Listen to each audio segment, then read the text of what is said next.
Hi everyone, I'm Hamish McAlpine, Oxentia's Principal Consultant for Higher Education and Government. Welcome to this spring's HEI Roundup.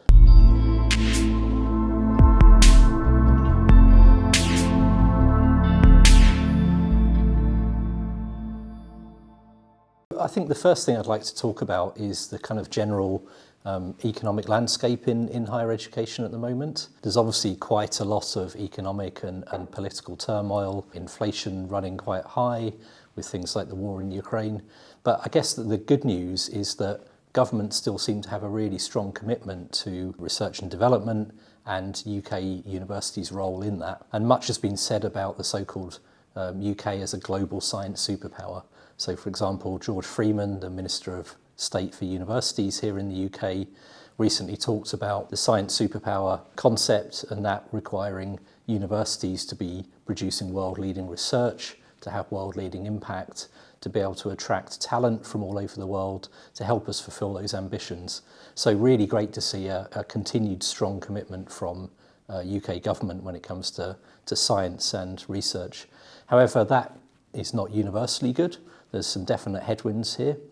The first of which is still continued lack of association to Horizon Europe. So whilst great progress has been made on related issues, which seems to have opened up a pathway for the UK's association to the Horizon Europe programme, it's not a done deal yet.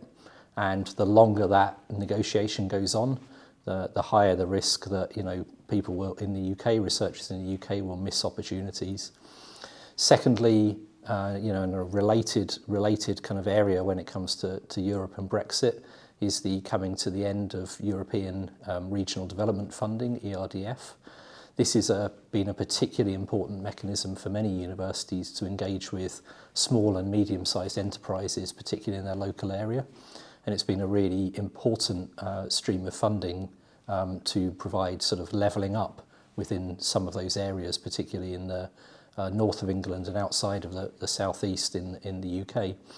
Not clear what's going to replace that yet, and not clear what the effect that will have on UK universities' ability to deliver that work with SMEs in their region. And finally, I think, as I mentioned at the beginning, the cost of living crisis, inflation running high, this is affecting universities just as it affects many other sectors of the economy. One of the most acute ways this is affecting universities is through the erosion of the value of the tuition fee.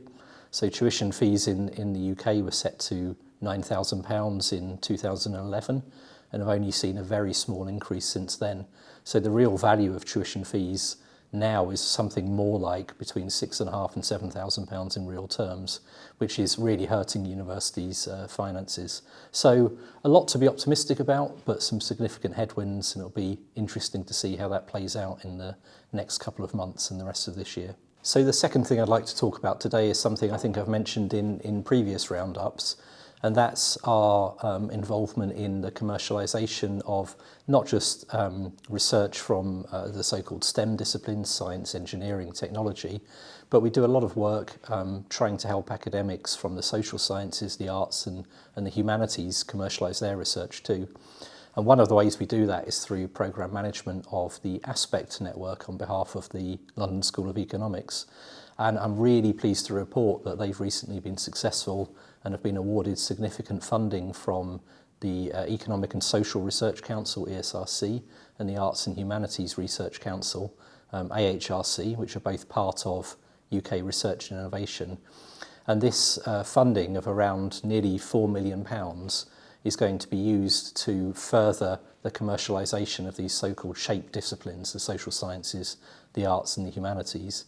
And Aspect will be delivering a significant programme of training and support to academics from all over the UK to support them being able to commercialise their research from those disciplines. And the programme will also offer up to 75 fully funded places on the flagship Aspect Research Commercialisation Accelerator, the ARC Accelerator programme.